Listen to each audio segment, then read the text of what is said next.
Sasa wananchi wamelalamika kuhusu chaguzi hizi. Chaguzi wa mwaka 2019, uchaguzi wa mwaka 2020, uchaguzi wa mwaka 2024. Wananchi walikuwa na chaguzi 3 mfululizo. Wanadimandi waruhusiwe wao kwa mujibu wa katiba yetu, japo na ubovu wake, ibara ya 8, kuweka kiongozi madarakani, kwa sababu msingi wa mamlaka na madaraka yote ya nchi unatoka kwa wananchi. Wamekuwa kinyimwa hiyo fursa. Hizo chuki hizo na hasira hizo zimejenga mazingira yaliyokuja kujitokeza tarehe 29.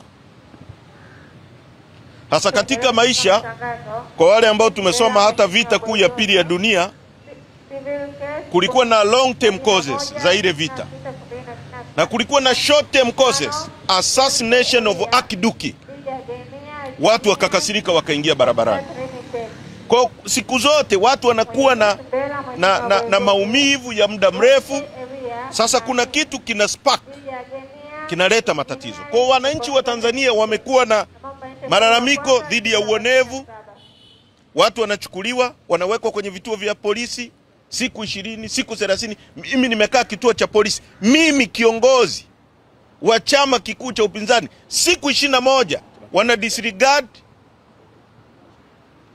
sheria inavyosema kwamba mtu akikamatwa within 24 hours, ndani ya masaa 24 afikishwe mahakamani.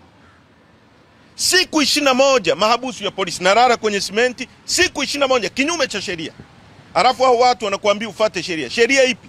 Mtu wa kwanza anayetakiwa kufuata sheria ni wewe unayewaambia watu wafuate sheria. Kama wewe ufuate sheria, unatakaje mimi nifuate sheria?